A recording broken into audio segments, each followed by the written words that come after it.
Ο νομός μας που είναι η Δελφή και το χιονοδρομικό κέντρο του Παρνασσού. Υπάρχει και ένα υπέροχο αρχαίο μονοπάτι, αυτό που ξεκινά από το αρχαίο εμπορικό λιμάνι της Κύρας και ακολουθεί τον αρχαίο δρόμο των προσκυνητών προς το Μαντίο των Δελφών για να πάρουν τους χρησμούς από τη Βυθία. Περνά από το κανάλι του Μόρνου, εν συνεχεία οδηγεί σε αρχαίο λιθόστρωτο και κλιμακωτό μονοπάτι και μετά από συνεχείς στροφές βγάζει στις ρίζες της πόλης των Δελφών. Εδώ στην Ελλάδα, όλοι οι Έλληνες έχουμε περάσει από πάνω από στάδια εκπαίδευσης από τα οποία περάσαν οι υπόλοιποι Ευρωπαίοι. Δηλαδή προσπαθήσαμε από μια χώρα επίπεδου, ας πούμε, Αλβανίας που είμαστε στη δεκαετία του 60 να φτάσουμε σε μια χώρα επίπεδου Γαλλίας το 2000 με αποτέλεσμα να προσπεράσουμε στάδια εκπαίδευσης τα οποία οι άλλοι λαοί της Ευρώπης τα περάσανε σε πολύ μεγαλύτερο χρονικό διάστημα και εκπαιδεύτηκαν σε αυτό. Εμείς ακόμα δεν ξέρουμε, κάποιοι από εμάς δεν ξέρουν ότι δεν πρέπει, ας πούμε, όταν κινούνται με το αυτοκίνητο να πετάνε πράγματα έξω από το αυτοκίνητό τους στον δρόμο. Και αυτό το κάνουν πολλοί Έλληνες δυστυχώς ακόμα. Πιστεύω όμως ότι όσο περνάει ο καιρός, αποκτούμε σιγά σιγά την παιδεία η οποία απαιτείται προκειμένου να λειτουργούμε οικολογικά και με σεβασμό στο περιβάλλον. Υπάρχουν συνάνθρωποι μας οι οποίοι έχουν υιοθετήσει έναν διαφορετικό τρόπο ζωής. Έχουν αφοσιωθεί ολοκληρωτικά και συνειδητά στην οικολογία. Σήμερα σας παρουσιάζουμε την ιστορία των υδροναυτών, μια ομάδα ανθρώπων που κάνει τα πάντα για να διατηρήσει τους ελληνικούς βυθούς καθαρούς.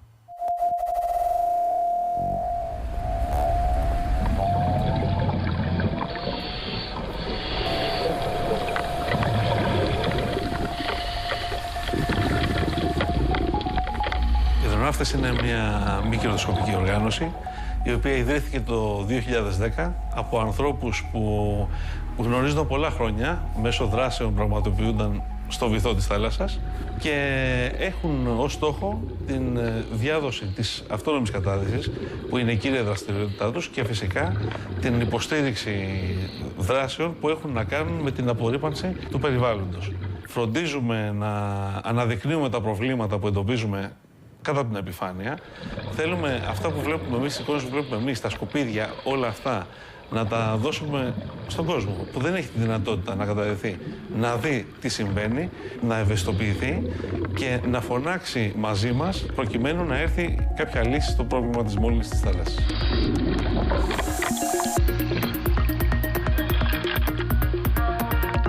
Οι δράσεις που αφορούν τον καθαρισμό των βυθών λέγονται φωνή βυθού και όπως ακριβώς λέει το όνομά τους έχουν στόχο να φέρουν τη φωνή του βυθού στην επιφάνεια. Ο βυθός, επειδή δεν έχει φωνή να μιλήσει, μπορεί όμως πολύ ωραία να μεταφέρει την κραυγή του μέσω από όλα αυτά τα πράγματα που συγκεντρώνουν τις δράσεις μας, τα οποία έρχονται και αναδεικνύουν το μέγεθος του προβλήματος. Έχουμε εντοπίσει κατά καιρούς από ηλεκτρικές συσκευές, από πλήρες οικιακό σετ, ας πούμε, μέχρι ραπτομηχανές, μέχρι καροτσάκια σούπερ μάρκετ, μέχρι αυτοκίνητα και μηχανάκια. Πραγματικά δεν έχει τελειωμό αυτή η ιστορία και πολλές φορές φροντίζουμε να αναδεικνύουμε τα περισσότερο εντυπωσιακά εισαγωγικά αντικείμενα για να αναδείξουμε και το μέγεθος του προβλήματος.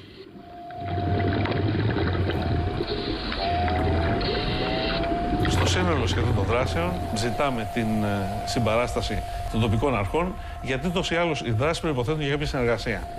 Το ένα κομμάτι των δράσεων έχει να κάνει με την ανέλκυση των αντικειμένων από τον βυθό. Αυτό είναι το κομμάτι που αναλαμβάνουμε εμείς. Από εκεί και πέρα, τα αντικείμενα αυτά πρέπει να βγουν στην επιφάνεια και πρέπει να καταλήξουν στα τελικά σημεία, στις χωματερές ή στα εργοστάσια ανακύκλωσης. Το Τμήμα Περιβαλλοντικών Δράσεων της οργάνωσής μας, έχοντας πραγματοποιήσει πάνω από 20 δράσεις το 2011, έχει θέσει πολύ υψηλούς στόχους και για το 2012.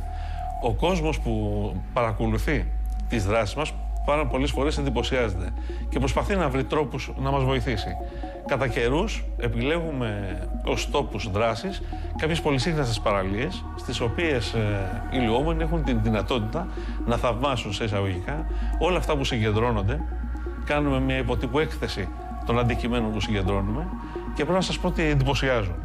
Αυτό οδηγεί τους ανθρώπους που μας παρακολουθούν να θέλουν να έρθουν πιο κοντά στην οργάνωσή μας και να βοηθήσουν. στη μάχη για το περιβάλλον δεν υπάρχουν πολυτέλειες να αρνηθούμε βοήθεια. Οπότε θέλουμε όλο τον κόσμο μαζί μας.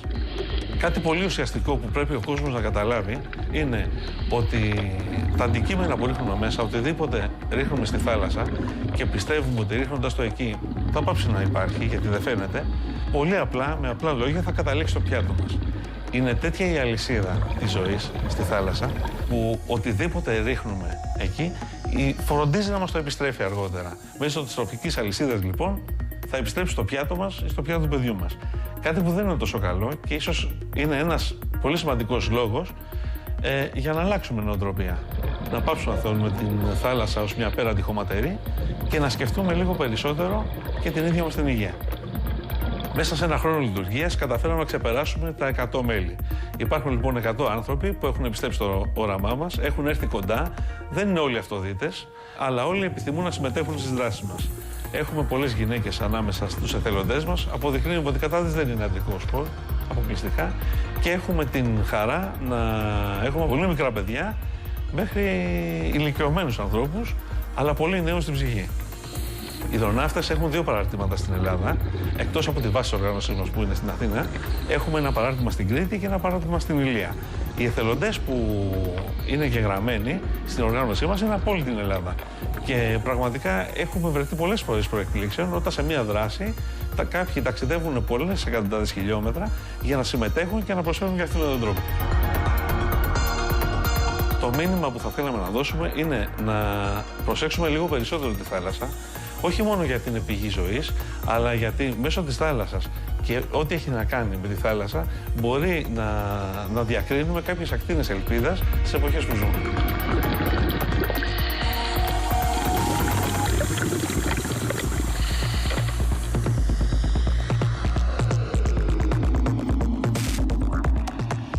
Κάπου εδώ κλείνουμε για σήμερα.